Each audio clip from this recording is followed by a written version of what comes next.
오늘 시장에서 많은 관심을 받았던 30개의 종목 어떤 게 있을까요? 이 화제의 종목들 중에서 내일장 흐름까지 눈여겨보면 좋을 종목들 찾아보겠습니다. 베스트 30 시간입니다. 오늘은 시장에서 이 소수의 강자 종목, 강자 섹터가 정말 크게 부각되는 좀 하루였는데요. 이 안에 담긴 이슈와 수급의 향방 그리고 전망까지 두 분과 함께 꼼꼼하게 체크해 보겠습니다. 자, 헤르메스 스탁 하창원 본부장, 기업공시연구소 변영인 대표와 함께합니다. 두 분 안녕하세요. 네, 고맙습니다.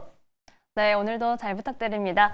저희 베스트 30는 외인과 기관 매수 상위, 상승률과 하락률, 여기에 검색 상위까지 총 5가지 기준을 토대로 먼저 30개의 종목을 추려냈는데요. 이 베스트 30 지금 바로 확인해 보시죠.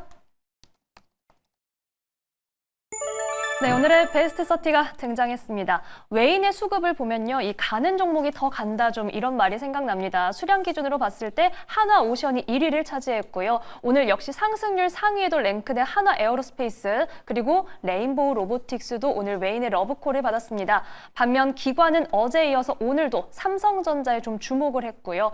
유리기판 테마가 오늘도 반짝인 가운데 필옵틱스 수급이 강했고 K바이오의 기술력이 부각되면서 올릭스는 이틀 연속 상한가를 기록했습니다. 자, 이렇게 오늘 베스트 30 살펴봤는데 두 분은 좀 어디에 주목을 해주셨을지 먼저 하창원 본부장님의 첫 번째 종목 만나볼게요. 저희 어떤 거 볼까요? 네, BHI라는 종목을 좀 말씀을 드리겠습니다. 네. 원전 관련된 종목인데요. 시간에서도 소폭 상승을 한 상황입니다. 이게 이제 장 마감한 이후에 단일 판매 공급 계약이 2건이 나왔는데 이게 이제 원자력 설비 공급 계약 관련된 부분입니다. 그래서 이제 작년 매출액 대비했을 때 약 한 27% 정도의 공시가 나왔고요. 이 회사가 원전 관련된 종목군들 중에서는 사실 탄력도가 매우 높은 종목이에요. 그 이유가 이제 수주 잔고가 엄청나게 많은 종목으로 작년에도 굉장히 좀 핫했는데 이렇게 또 이제 연 바뀌고 나서부터 또 초반부터 이렇게 막 작년 매출액의 27%씩 터져 나오면 추가적으로 수주 잔고가 굉장히 좀 기대가 된다라는 거죠. 일단 이 회사가 가지고 있는 그 수주 잔고가 해당 종목이 지금 이제 6천억까지 올라왔는데 요 시청보다 좀 높습니다, 아직도. 그래서 그 수주 잔고가 다 실적에 반영이 된다라고 한다면 뭐 주가의 평가들이 뭐 상당히 좀 좋아질 수밖에 없는 부분이고요. 그다음 최근에 이제 에너지원에 대해서 한번 발표가 됐는데 우리나라에서는 지금 원자력에 대한 비중이 가장 높은 수준으로 올라와 있는 상황입니다. 앞으로 AI에 대한 흐름이 좋아지고 우리가 데이터 센터라든지 추가적으로 로봇 같은 것들을 활용을 한다라고 전제를 해보면 안정적인 에너지원에 대한 수요가 늘어날 수밖에 없다라는 거죠. 그래서 뭐 시간은 좀 걸리겠지만 어쨌든 간에 지금 이제 가동 예정까지 다 합하면 30기의 원전이 가동이 될 거고요. 또 이제 18년 만에 석탄도 이제 뛰어넘었기 때문에 그런 에너지원에서의 매력도는 계속 높아질 수밖에 없지 않을까라고 보여집니다. 그래서 국내에서는 사실 뭐 두산에너빌리티나 뭐 BHI나 이런 종목군들이 항상 원전 관련된 이슈가 있을 때 좀 핫하게 움직임이 나오고 있고요. 그다음에 다시 한번 레거시 업체들이 좀 움직여주면서 또 이제 하드웨어 쪽, 또 유리기판 움직인 것도 결국에 에너지원과 연결고리가 있거든요. 그래서 그런 부분으로 보시더라도 뭐 충분히 좀 이슈가 될 것 같습니다. 뭐 아시는 것처럼 글로벌 HRSG 1위 기업이고요. 뭐 관련된 부분에서는 뭐 워낙 알려진 바가 맞고 실적 베이스로도 볼 수 있는 종목이기 때문에 이런 기조는 조금 더 유지가 될 수 있지 않을까 정도로 정리드리겠습니다. 네, 오늘 베스트 30 하창원 본부장님의 첫 번째 종목으로 BHI 만나봤습니다. 이 수주 잔고 관련해서 BHI에 대한 긍정적인 전망, 이 포문을 좀 열어주셨는데요. 앞으로도 기대감 갖고 지켜보겠습니다.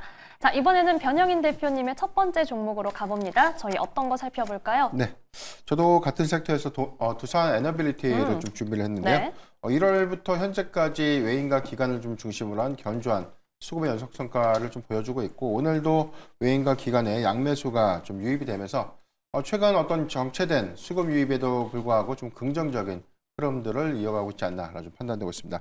4분기 실적, 연간 실적을 좀 역산해서 산출해 봤을 때 대체적으로 매출과 영업이익이 컨센서스를 좀 하회를 했는데 자회사 연결법인 대상인 두산마켓의 3분기에 이어서 4분기에 실적에 관련된 둔화 흐름들이 해당되는 연결 실적이 좀 영향으로 좀 일부 좀 작용을 하지 않나라고 판단되고 있지만 에너빌리티 부분은 대체적으로 좀 시장 컨센서스를 좀 부합하지 않을까라고 좀 판단되고 있습니다. 2019년도에 상용을 했던 대형 가스터빈에 관련된 매출 연동 성과가 좀 계속해서 좀 주목되고 있는데 3분기까지 한 1조 원대에 대한 이 누적 수주잔고를 좀 기록했기 때문에 4분기까지에 대한 이 추정 수주잔고는 한 1조 원대 중반까지로 좀 예상해 볼 수 있겠고, 이 부분은 올해 가시성 있는 글로벌 성과로 좀 이어질 수 있기 때문에 원전에 관련된 모듈이라든가 주기기 부분을 좀 제외한 가스터빈에 관련된 추가적인 수주 연동성과는 실적의 어떤 기여 효과 내지는 기대 요인으로 좀 작용하지 않을까라고 좀 판단되고 있습니다. 최근에 이 전기본 관련된 노이즈가 좀 부각이 됐었죠. 정책에 관련된 이슈가 좀 부각되면서 기존의 11차 전기본에 관련된 기존 안건, 대형 원전 4기와 소형 모듈 원전 2기, 합산 6기에 관련된 이 기본안이 확정됐지만 이 부분이 지난해 연말까지 통과되지 못했던 그런 부분들이 아마 야당이 합치를 위해서 대형 원전 1기를 축소하는 전략으로 해당되는 어떤 이 전기본 수정 안건들이 좀 제시될 것이다라는 일부 좀 우려가 있고, 다만 이제 우리가 정책 기조에서를 좀 확인해 봤듯이 AI, 특히나 뭐 데이터 센터에 관련된 향후의 어떤 전력 수급이라는 어떤 시장의 화두를 좀 가만히 봤을 땐 원전이 사실상 좀 대안이 될 수밖에 없는 그런 부분들은 더 이상 늦출 수 있는 그런 부분들은 아니다라는 관점. 특히나 국내 정책이 좀 현실화되는 그런 부분들은 안정적인 해외 성과 그리고 국내의 신규 수주 연동 성과로 좀 이어질 수 있기 때문에 두산 에너빌리티는 이런 관점에서 중장기 성과가 좀 더 기대되지 않을까라고 좀 판단해 보겠습니다. 네, 오늘 베스트 30 변 대표님의 첫 번째 종목 두산 에너빌리티였습니다. 역시 수주에 대한 부분 짚어주셨고 뭐 소형 모듈 원전 이런 부분은 저희가 또 잘 알고 있는 부분인데 여기에 가스터빈에 대한 이야기까지 함께 짚어드렸으니까요. 이 실적 추이에 대해서도 저희가 잘 지켜보겠습니다. 자, 오늘 첫 번째 종목은 원전 대전이네요. 이 한편으로는 원전주에 대해서 많이 올라온 거 아니야라는 시각도 있기는 하거든요. 대응 전략 한마디 들어보겠습니다. 먼저 하분 부장님, BHI 한마디 부탁드립니다. 계속된 수주 흐름이라고 해놨는데요. 이제 앞에서 얘기해 주신 것처럼 계속 진행이 될 거냐라는 의문이 있으시겠지만 계속 진행이 될 수밖에 없습니다. 왜냐면 에너지원에서 이제 AI와 데이터 센터 쪽이 유지가 되려면 네. 끊기지 않은 안정적인 에너지원이 상당히 중요한데 재생에너지 비중이 줄어든 이유, 그리고 유럽에서 원전에 대한 비중을 확대하는 이유가 다 있겠죠. 그게 다 안정적인 에너지원을 위함이기 때문에 앞으로 이 시장은 좀 커질 확률이 굉장히 높다라고 보시면 될 것 같고요. 또 이제 웨스팅하우스 관련해서 좀 노이즈가 있기는 한데 그래도 이제 해외 수출 부분이 많이 확대가 되고 있어서 그런 관점에서 본다라고 한다면 충분히 외형 성장 가능하지 않을까 생각하고 있습니다. 네, 에너지원의 안정성, 그래서 계속해서 좋은 흐름 가져갈 수밖에 없다라는 전망 얘기해 주셨습니다. 변영인 대표님의 두산 에너빌리티 한마디도 들어보겠습니다. 네, 단기적 기대 요인인 3월 체코 원전 수준에 관련된 본계약 체결 이슈를 좀 주목해 봐야 될 것 같고요. 특히나 미국의 정책 기대감들이 좀 현실화되는 SMR 프로젝트가 좀 가시화가 좀 된다면 여기에 가장 강력한 좀 파트너사를 보유하고 있는 특히나 뭐 엑스에너지, 테라파워, 뉴스케일 파워 같은 협력 기반을 통한 두산 에너빌리티에 대한 향후 성장성을 좀 더 주목해보자. 라고 말씀드리겠습니다. 네, 단기적으로는 이 3월 체코 일정 그리고 계속해서 글로벌 시장에서의 입지 저희가 체크해 보겠습니다.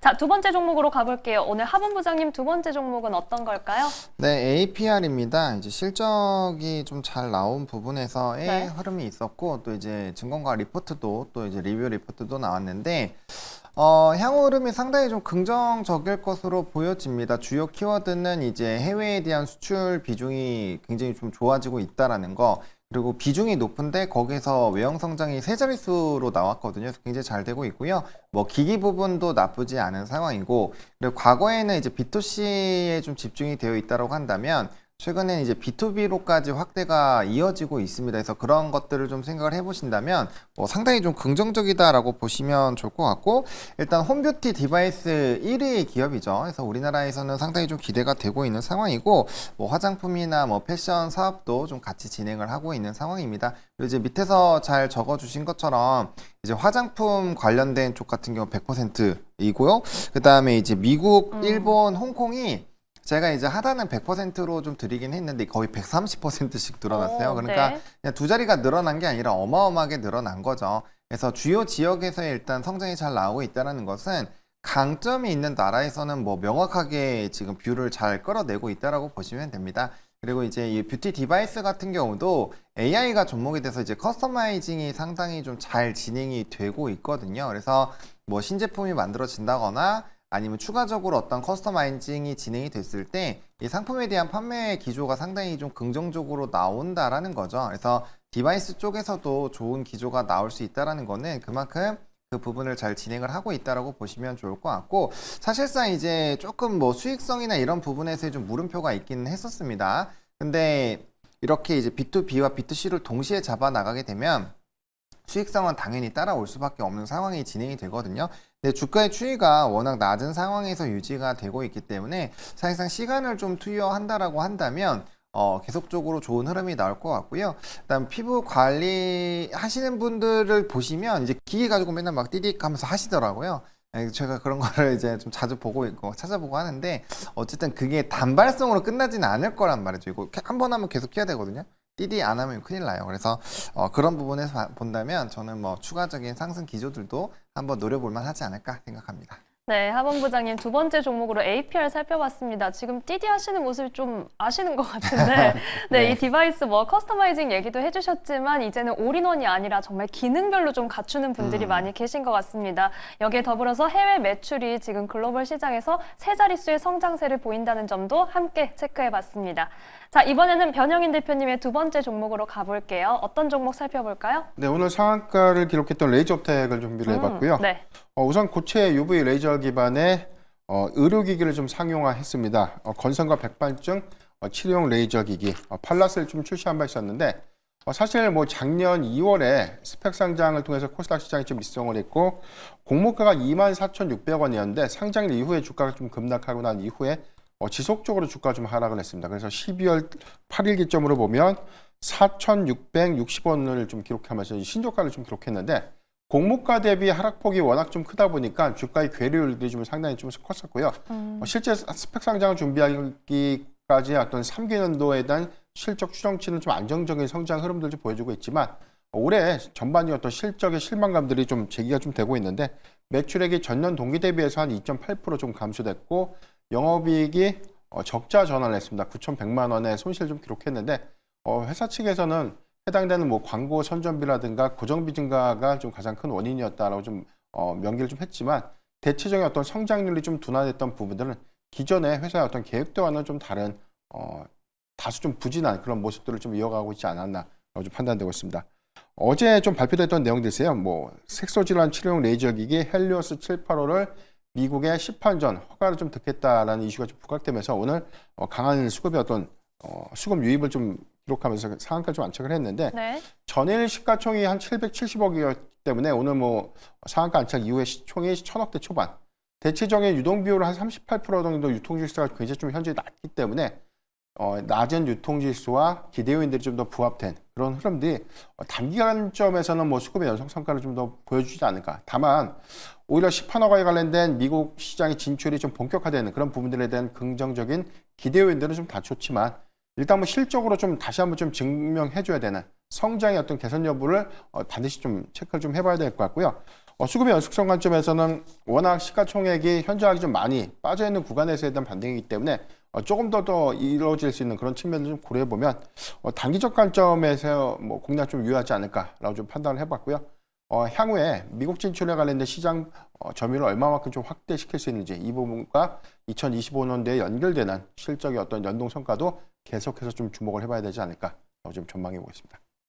네, 오늘 변 대표님과 두 번째 종목으로는 레이저 업텍 살펴봤습니다. 이 미국 시장 진출에 기대감을 쏘아올리는 요인이 오늘 있었고, 이 향후에는 실적으로 잘 연결해내는지 지켜봐야 한다라는 말씀도 함께 해주셨습니다.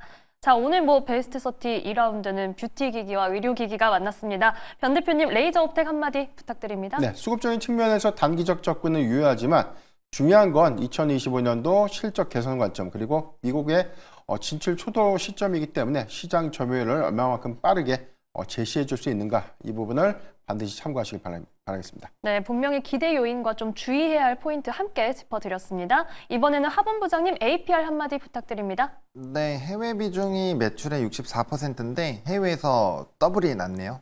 너무 좋은 상황이고요. B2B까지 붙어주니까 네. 잘 체크해 보시면 좋을 것 같습니다. 네, 해외 시장에서 이렇게 국위선양하고 있는 APR 살펴봤습니다. 자, 이번엔 세 번째 종목으로 가봅니다. 저희 하창원 본부장님 세 번째 종목은 어떤 걸까요? 네, 애증의 종목이죠. 삼성전자를 들고 왔습니다. 네. 최근에 기세가 상당히 좀 나쁘지 않은 상황인데요. 일단 뭐 아시는 것처럼 이구환신이 굉장히 좀 잘 진행이 되고 있어서 IT에 대한 기대감들이 좀 높아지고 있고, 거기에 따라서 지금 레거시 업체들의 이런 반전미가 좀 떠오르고 있습니다. 그러다 보니까 뭐 디램에 대한 가격 상승, 그리고 낸드도 좀 긍정적인 평가를 받고 있죠. 그러다 보니까 그 안에서 삼성전자가 다시 한번 고개를 빼꼼 드러내고 있는 상황이고요. 또 이제 HBM 쪽에서도 삼성전자에 대한 이런 뭐 중국 비중이라든지 이런 것들이 좀 확대가 될 수 있지 않을까, 뭐 이런 얘기들이 계속 나오고 있습니다. 그러니까 이제 과거에 이런 이제 HBM 쪽에서 제대로 진행을 하지 못해서 굉장히 좀 시장에서 소외되고, 뭐 삼성전자 이제 한물 갔다 이렇게 좀 오명을 많이 썼는데, 네. 요즘에 기세를 보면은 그게 아니죠. 그리고 오늘도 외국인의 수급이 그렇게 초반에 긍정적이지 않을 때도 삼성전자 꾸준히 좀 담아주고 있는 상황이고요. 뭐 연기금도 열심히 좀 담아주고 있는 상황이고, 그다음에 갤럭시 S25가 뭐 엄청 잘 팔리고 있다라고 합니다. 사전 판매가 뭐 어마어마하죠.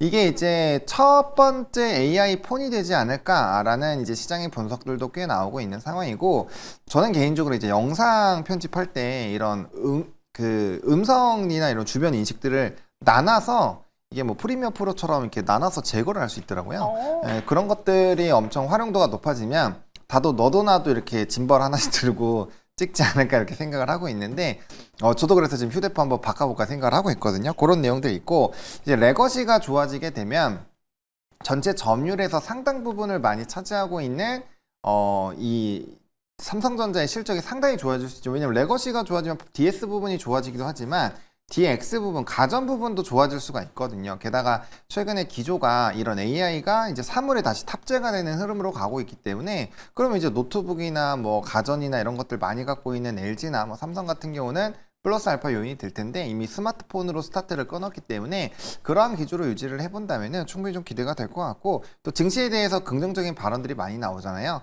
그럼 이 친구가 꼭 가야 됩니다. 그래서 그런 여러 가지 복합적인 부분을 봤을 때 충분히 지금 시점이라면 또 삼성전자를 굉장히 긍정적으로 보셔도 괜찮지 않을까라는 생각에서 들고 왔습니다.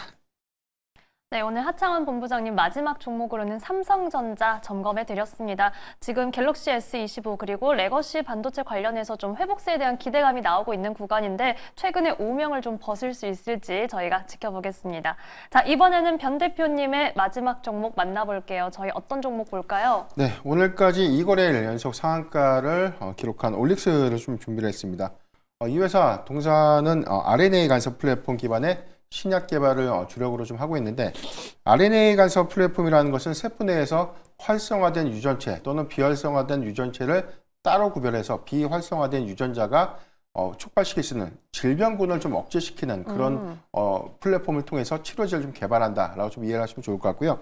이 플랫폼은 비대 흉터, 그러니까 흉터의 어떤 부미가 좀 큰 그런 부분과 탈모, 그리고 황반 변상 치료제, 그리고 대사 이상 지방 간염 치료제, 그리고 비만 치료제를 좀 주력으로 파이프라인이 좀 구성되고 있고, 최근에 이슈가 좀 됐던 부분들이 메쉬 치료제죠.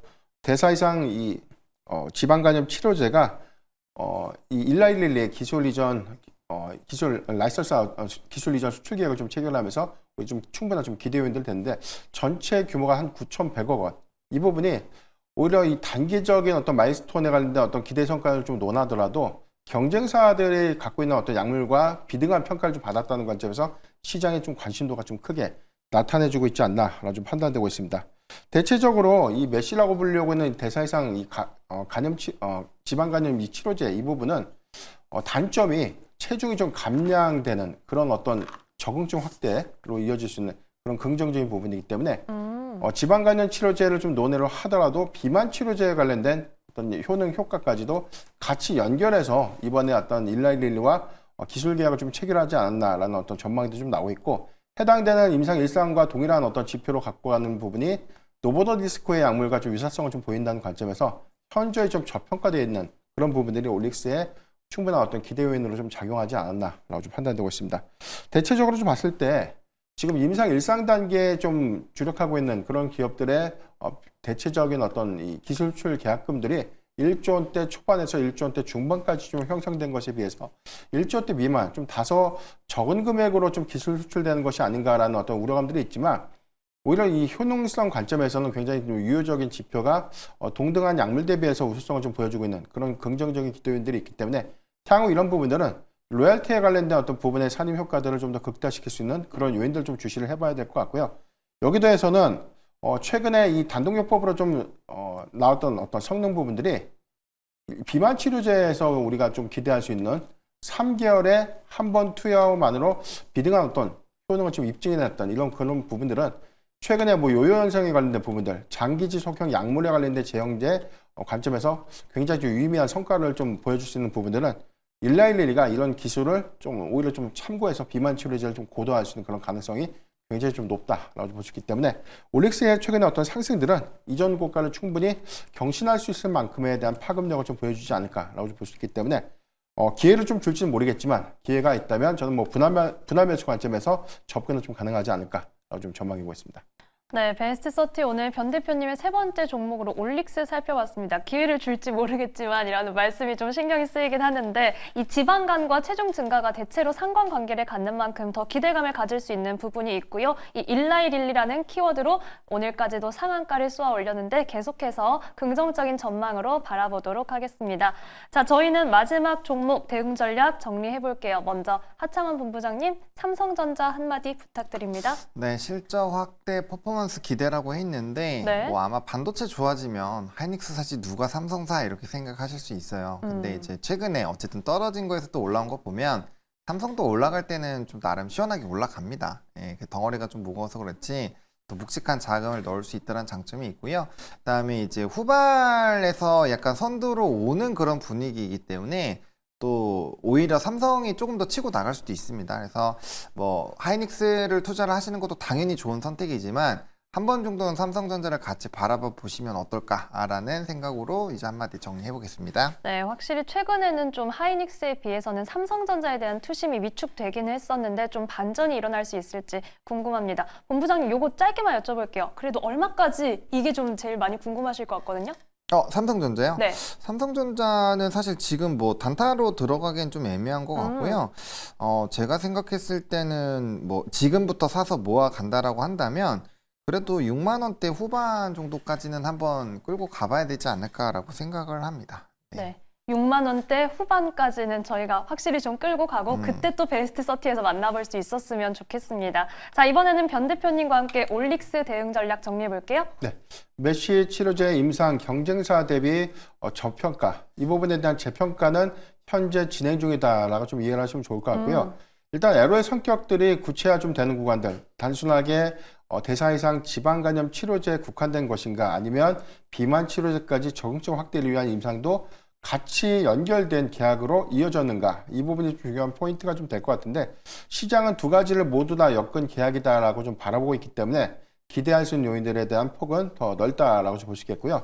일단 뭐 대사 이상 지방 간염 치료제에 관련된 영양 부분들은 네. 시장의 어떤 성과 부분에서 충분히 대등한 어떤 지위를 좀 유지하고 있다는 장점이 좀 있고 이 부분이 더욱더 좀 기대될 수 있는 거는 한 번, 일주일에 한 번이 아니라 한 달에 한 번 내지 3개월에 한 번 맞는 비만 치료제에 관련된 기술 고도화 관점에서 더욱더 주목해 볼 수 있는 기술 플랫폼이 좀 되지 않을까. 이 점을 좀 주시해 본다면 올릭스는 단기간에 대한 어떤 평가를 반영시키면서 우상향할 수 있는 점 참고하면 좋을 것 같습니다. 네, 올릭스도 뭐 이미 벌써 많이 올라와 버린 거 아니야? 라고 생각하시는 분들도 계실 텐데 앞으로 계속해서 기대감 가지고 지켜볼 수 있는 요인, 우상향에 대한 전망까지도 함께 짚어드렸습니다. 오늘 말씀은 여기까지 듣겠습니다. 지금까지 헤르메스 스탁 하창원 본부장, 기업공시연구소 변영인 대표와 함께했습니다. 고맙습니다.